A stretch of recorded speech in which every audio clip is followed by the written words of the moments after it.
are about to watch Buses Dawn to Dusk, brought to you by the Land Transport Authority. We keep your world moving.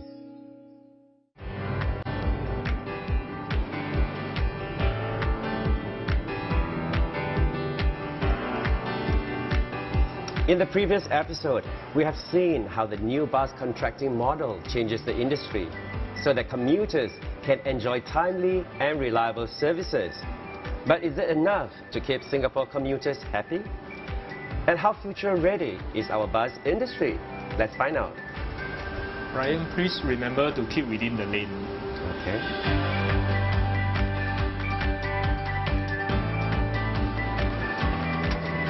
It's an industry that almost doesn't sleep. Singaporeans from all walks of life rely on it.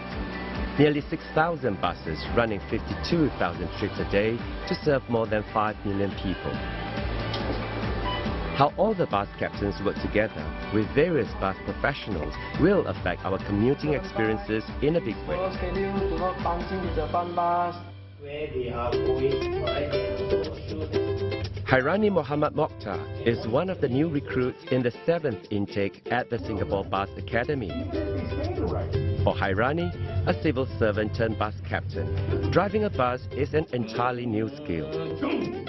And there's another important skill set she has to learn fairly quickly. Ma'am, are you okay? My arm. I think I have a bruise on my arm. Before I joined as the bus captain, I think the perception is just that bus drivers just drive. The training here are more well-rounded.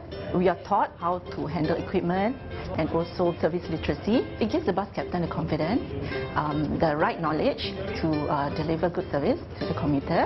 it happens when your bus is late. Alright, they will go up, hey, how come I got to wait 20 minutes before We keep stressing that they are not bus drivers, they are bus captains. So besides safe driving, providing a good customer service is also expected. Or first of all, when you approach your customers, you cannot say, hello, what happened? Okay, because that is not customer service language. For the soft skill, the service literacy, what we focus on are customer service as well as incident management. For example, how they should render assistance in a correct way to customers with special needs. It is important for the Bus Academy to teach both hard skills and the soft skills because for some of the new bus captains, they have never been in a service line. For the first time in Singapore's public transport history, a bus academy has been set up to raise the bar. The Singapore Bus Academy was formed just before the new bus contracting model started operations in 2016. Previously, there were only 2 local bus operators, SBS Transit and SMRT, and each trained their own bus captains. But with more bus operators entering the revamped industry, the Land Transport Authority, or LTA, stepped in to streamline the training. Standardizing the training for bus captain is important because we want to deliver quality customer service by ensuring that the new bus drivers are competent to deliver consistent services to commuters. Gone are the days when a bus captain's job is to merely drive from point to point. With more sophisticated equipment on board buses, technical skills have gone beyond the basics of driving as well. The Common Fleet Management System, for instance, helps bus captains navigate through challenging road conditions. Trainees are also better prepared for real-life situations through training on bus simulators. Look out for the meter on the left.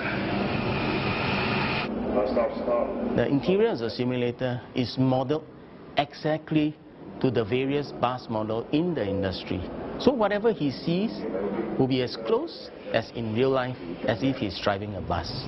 He becomes more aware of the possible hazards on the road, and these would complement all the basics training before he goes on to drive on the road.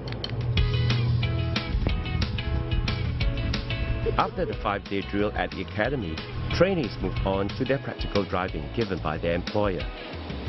They have to master their driving skills in about 6 weeks before they are tested and trained on the road.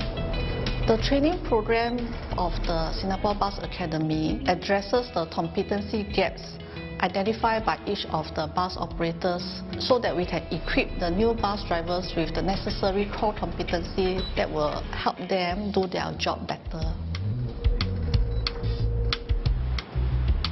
At the front line are bus captains who can make or break commuters' experience.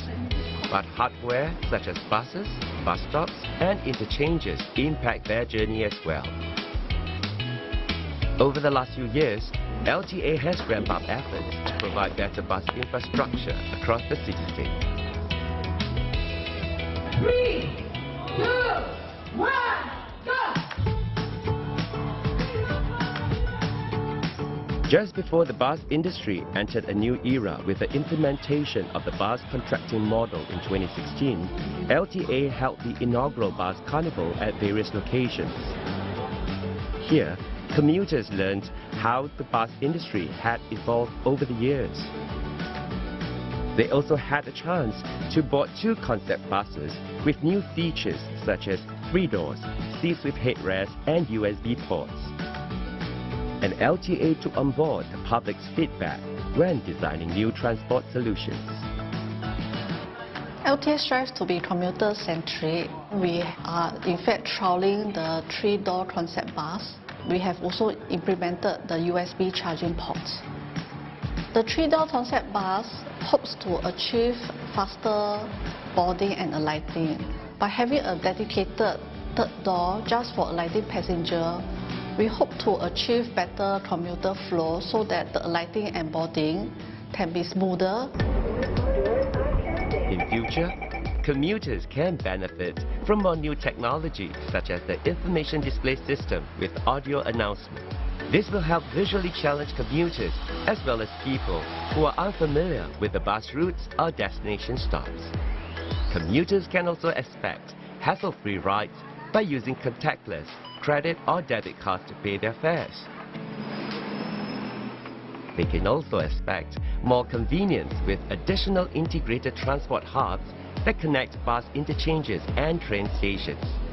Commuters can shop and dine while waiting for their buses at such hubs built by LTA.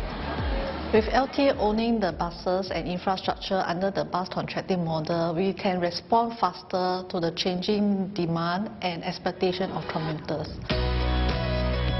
The new system has already put in place several improvements. All buses are now scheduled to arrive within 15 minutes or less during peak hours. More buses have been added on the road as well. As a result, 6 in 10 bus services have become less crowded during peak hours. The situation is expected to get even better after a total of 14 new bus services are added to the entire network by end 2017.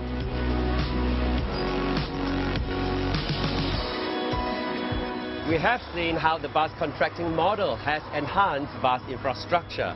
It also brings better training to help raise the professionalism of bus employees. But how do all these changes benefit commuters from all walks of life and with different needs?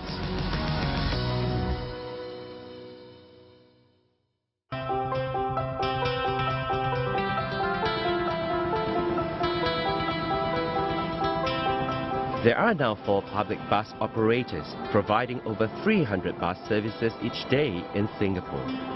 Local players SBS Transit and SMRT are serving commuters alongside new operators Tower Transit and Go Ahead Singapore. The foreign companies had clinched the first 2 tenders under the new bus contracting model. For Emilia Abdullah, the industry revamp has impacted her in no small way as a commuter. The cook who works night shift now looks forward to the comfortable bus ride to her workplace.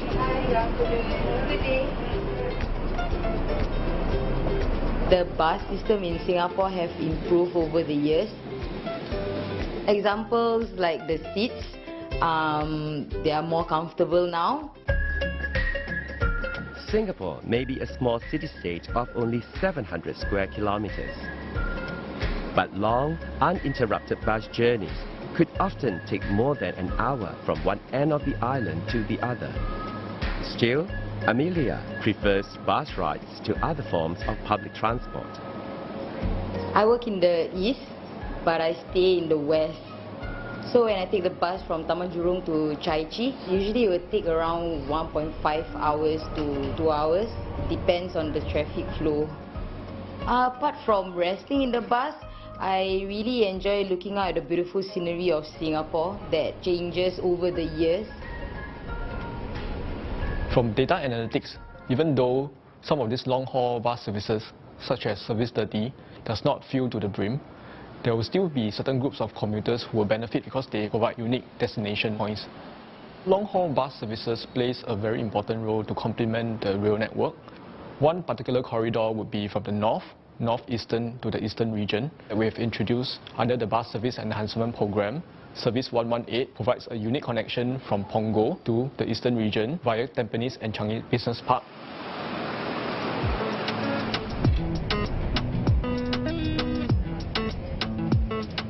Not all bus journeys are as smooth as Amelia's.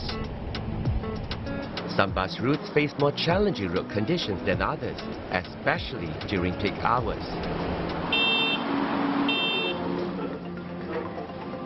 This is the time when the various bus operations control centers get busy again. Good evening, BC 17178, BC Nathan. There's a traffic congestion along West Coast Road. Please maintain regular interval and drive safely. Thank you. It's also the time when bus captain MS Nedun Jazian is put to the test. While ever mindful of his duty, there are times he needs to go the extra mile. Every day, I face some passengers who may need my extra service. Example, wheelchair users, parents with frames, elderly, and visual impact. You must be ready to serve them in any way and keep calm, cool, and always ready to listen. Good customer service also means making public buses more user-friendly and inclusive. This gets increasingly important as Singapore gears towards a car-light vision.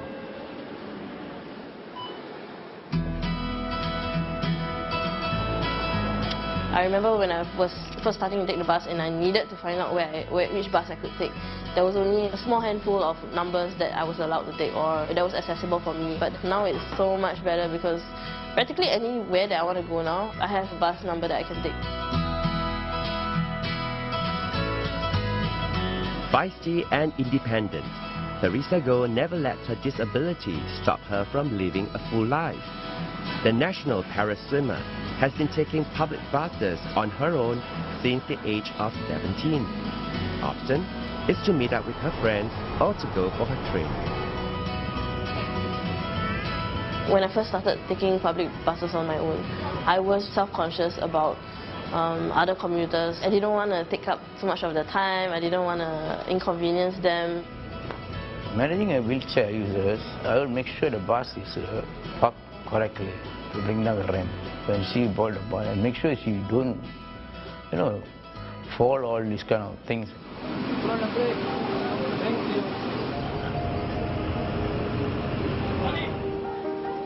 Sometimes I feel stressed during peak hours, but I try to manage the stress. I move my body, move my head a bit. I will do some mental meditations also to distress myself. That means I'm ready, prepared to do any incidents. That's why they're not calling us a driver, a bus captain. The good thing is that usually I'm allowed to board before the other commuters. Once I'm kind of settled, then the bus captain opens the door to let the other passengers on. It's gotten a lot better in the past couple of years. The bus captains are all really well trained. They are all really so far friendly and helpful. Have a nice day.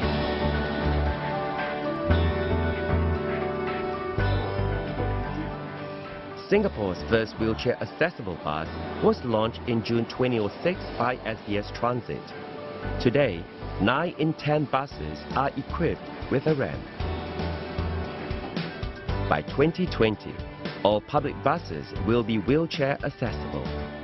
Personal mobility devices, foldable bicycles, and open prams are now allowed on board buses.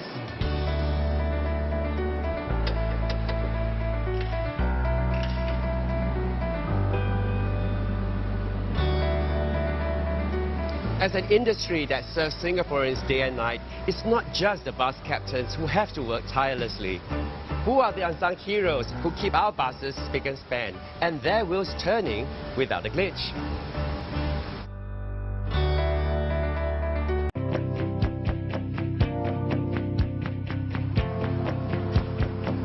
Public buses in Singapore have come a long way. Memories of rickety, stuffy, non-air-conditioned buses are a distant past. Today, commuters can enjoy cool comfort in every bus. Smart technology is gradually changing commuters' habits and shortening travel time as well. For Jason Wu, timeliness and connectivity can help him juggle the demands of his job and family life better. What I feel is most useful are the arrival and departure timing boards, because when I reach the bus stop, I can know the timing that the buses will come at a glance, because sometimes I may have just missed the bus that I want to take, and I can then replan my route accordingly. Another smart technology that I find useful as a commuter are the USB ports that you can find on board the buses. They allow me to stay connected and charge my devices so that I do not run out of battery at a critical moment. It will be important to keep in touch with my parents and my parents-in-law, be taking care of my children, and enable me to do my work even though I may not be in the office. The last round of public buses serve commuters all over the island till past midnight. Benjamin Chan lives driving the last bus because the road is less congested. But he faces a different set of challenges in the night. During the day, even though the traffic congestion is very bad, but you can see everything on the road, like hazard. For the night, actually, is very less visibility on the road, and we had to take more control on the road, actually. Must be more alert on the road, lah. Adapting to different road conditions is nothing new to the former tour bus driver. But the quirky experience that public night buses sometimes bring is novel. With his wit and quick thinking, Benjamin often turns awkward situations into lighter moments. What happened is the passenger, he was drunk actually when he bought my bus. 15 minutes later, he came to me, touched my hand, saying that, "Where are you going?" So I just told him, "Sir, you just sit down, I will bring you home." So he said, "You know where's my home, eh?" So I told him, "If you touch my hand, how can I send you home safely?" Yeah. So then he said, "Yeah, that's a good point. So what you should do is sit down safely, and I bring you home. You press the bell, then I will start the bus for you." Fortunately, not all night owls who take the last bus are party animals. Shraddha Harrison is so passionate about her work that she often works late into the night. What time are we going to end tomorrow for production meet? Her drama group spends long hours rehearsing and improving their plays. At times, she ends just in time to catch the last bus home. The last bus is a luxury for me because it's quiet. Hello, good evening. Good evening. Good evening. Some of my favorite moments are getting to sit right at the front upstairs because I really enjoy that. Well, the last bus is definitely a lot more affordable than taxis. And I can also say this comparing to other countries that I've commuted in, where it's difficult to get transport. So I think we're very lucky. I'm very lucky to be able to go home in comfort every night. Most importantly, I feel safe. I know that the drivers are not driving at top speed or they're not going to fall asleep. For Benjamin, it's almost the end of his 8-hour work shift. Before he heads home, the bus captain has to finish a few more tasks. Once I reach the bus interchange, I will check my bus, make sure that there's no passengers sleeping in the bus. If got any loss and found item in the bus, straight away I will report to the lost and found office. Second thing is vandalizing the vehicle. Actually, it's not my job to clean the bus. I do that because the bus I drove is my own responsibility. Yeah, last bus, found this thing. Yeah, it's a lost bottle. Oh yeah, there's a water bottle right here. Okay, thank you. This is where Benjamin ends his workday as a bus captain. For some of his depot colleagues, it's the start of their work shift. Here, the depot team has to clean, wash, and refuel 400 buses for 25 bus services to get on the road the next day. It's so systematically done that the turnaround for each bus is within 18 minutes. The depot team can be seen to be the unsung heroes working behind the scenes, so people don't appreciate their efforts, but their efforts are just as important as the bus captains in producing a high quality service. And it's important that our managers have a culture of sharing that good performance with their team, congratulating them when they do a good job. There are differences between operating bus services in Singapore and in the UK, but fundamentally what people want is the same. They want a safe and reliable bus service.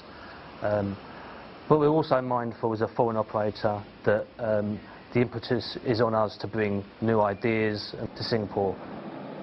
Going to the future, we would like the bus services to improve, right, such that they provide a good complementing mode to our rail system, such that people can actually go from their home to their workplace, to their leisure places, right, all using the public transport in the future. The new contracting model has also given LTA the flexibility to improve while achieving greater reliability. My greatest wish is that our bus service will continue to increase in quality, higher service levels, greater comfort for commuters, greater convenience.